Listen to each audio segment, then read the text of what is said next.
Good afternoon, everybody. Welcome. Welcome. Good afternoon, ladies and gentlemen. Welcome. It's a beautiful day here in South Florida. We can't begin to tell you how excited we are to have those three beautiful gems that are sitting outside that you probably had the pleasure of driving. They will stay and we'll be able to do some more driving afterwards as well. It's creating such a wonderful commotion in South Beach. There's cameras, people everywhere. It's just fabulous. We want to give a big thanks to our friends at Chevrolet, Mr. Monte Duran, Mr. Stephen Martin, Mr. John Fitzpatrick.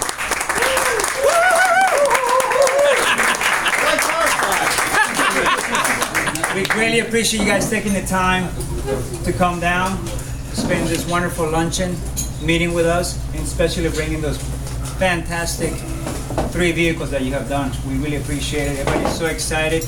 Just so you know, we have a turnout right now, probably 57 members, and the list is probably going to go up to 65, so it's a great turnout for you guys. Awesome. Thanks very much for having us. Yes, it's fantastic. I'm going to pass a little business for you, Tony, to share with them. Good. First of all, let's give ourselves a hand for filling the house. Come on.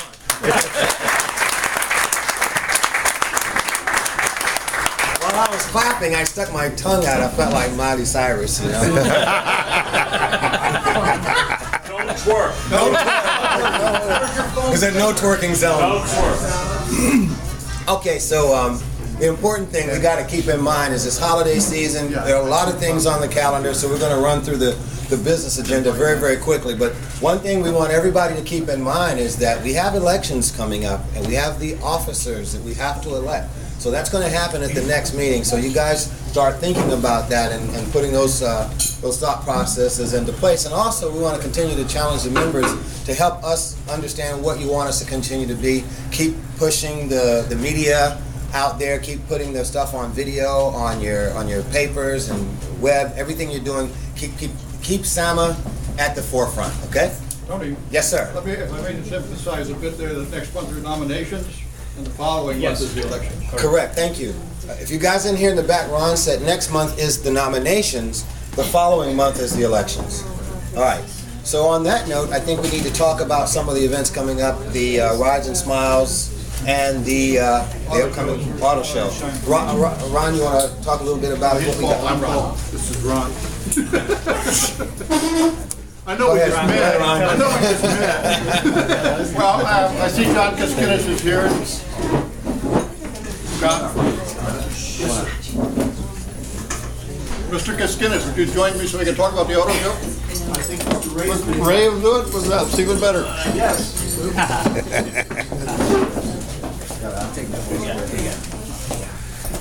Hey, Cliff. As you know, the auto show is coming up very quickly, the first week of November. I'll turn it over. Hey y'all, thanks for your support, first of all. We're coming up November 8th through the 17th for your car shopping convenience. We got a lot of nice things happening this year. As you saw our official show car already, you look like somebody I know, but I don't. You saw the official show car, which I hope you all get a chance to drive it. I hope I get a chance to take it for a little spin around. We also have our memory lane, our $1 Million Alley, our Havana Classics, everything you've seen in the past. We are not doing an indoor ride, electric ride and drive, but everything else will be upgraded substantially. When you get back to your offices, go check out our new website. All right, I think you'll enjoy it. It's very informative, and there's a lot of information on it that everybody can get. We have a media section, an exhibitor section, and then a general section for the public where they can get discount coupons, floor plans, link to dealers, a whole lot of jazz you can do on the website, and it's really looking good. Yes? Will it be a topless in Miami section again? Yes, there is a topless in Miami section. Woo-hoo! Yeah.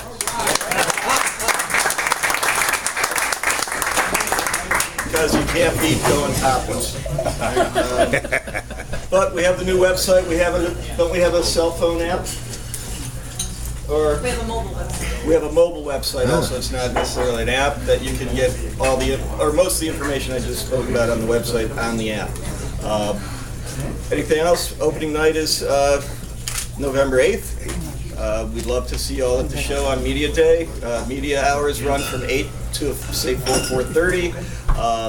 We have a full media schedule, so you all should come in. If you need more information on who's going to be introducing and having media conferences, see John or Melissa from Kiskinis Communications, and they'll be able to fill you in on that information. Other than that, have a great lunch, and I hope to see you all at the auto show. Thank you. Thank you.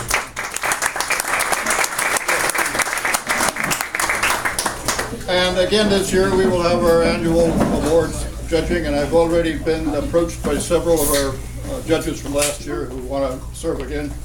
If there's anyone who'd like to volunteer, see me sometime today so we can get that finalized. And this year we're going to pick, as opposed to Star of the Show, we're changing the award. It'll be the SEMA Car of the Year Award as opposed to previous Star of the Year. Thank you, Ron. Thank you very much. Then we're going to talk about Rise and Smile. Our president, vice president sends their regards. They have to be at special meetings. They couldn't make it, but we do have Paul that's going to help us talk about Rise and Smile. Two things. First, Melissa, there is a spot for people to apply for credentials now on the thing? Okay. And the other thing is that, gosh, I didn't get enough out of that ride today. I'd like to maybe take that car for a little while longer. No, Phil, as Marcel said, Bill could not be here. I know that he wanted to mention, of course, Rides and Smiles. Oh, I forgot, there's Ron Robin. Ron Robin's in the building. He wanted to have the, make sure that you're all aware, November 23rd, of course, is the day, to mention that before several times. He wanted to encourage everybody to give whatever kind of coverage, whether it's print, online, video, whatever coverage of the event, as a way of saying thank you to the manufacturers. Also, there are several other tasks that need to be done that day. If nobody has been out there that day, it is quite a busy day. And if anybody is interested in volunteering, please contact Bill. I believe it's what, wkadam@bellsouth.net? Yes. wkadam@bellsouth.net. I'm gonna have to find out what the K stands for. But anyway, so be sure to contact him. And I'll tell you, Kirk. no, it would be a great opportunity. I know you'll have a good day. You'll have a long day, but it'll be a fun day. And that's about it, I guess. If anybody has any questions. Thank you, Paul. I do have some more business to talk about. We do have two new members. One of them is present. We have Mr. Chris Brewer of AutomotiveAddicts.com. Round of applause.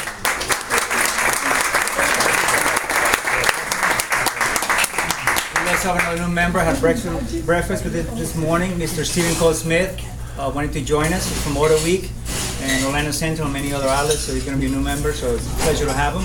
I do want to thank, I see some faces for members have driven from Jacksonville, Orlando, Daytona, far away to come down for this wonderful day. So thank you very much, gentlemen.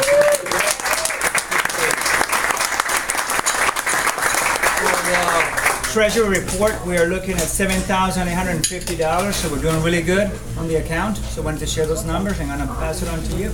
Okay. Yes, please. Okay, good. So the Stingray, if you remember, is a special car. It's an iconic car, and it's a special day today to really experience this particular automobile, which is an American icon and actually a global icon. So you guys, I saw you in the car. Everybody looks so good in it, and make sure you guys share the pictures everywhere you can. I'm going to turn the floor over to John Fitzpatrick. We had a great interview, and I was telling him how sorry I felt for him for having to do his job. And as he talked about the car, he was almost levitating, which I was like, where did you get that technology from? That was really cool. So John, Fitzpatrick. It takes a lot to levitate me too.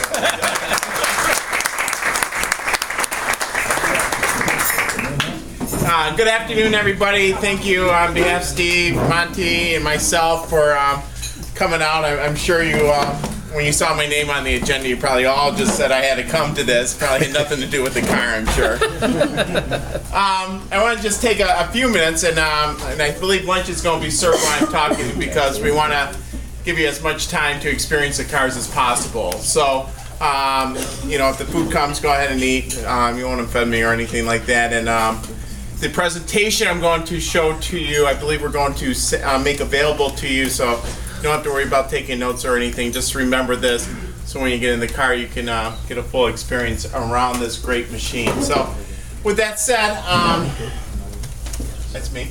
You know, I am very honored in that I lead the marketing of two iconic brands and really a third that we think will hold a very special place in American history, and that's the obviously the Corvette, the Camaro, and the future Chevrolet SS performance sedan.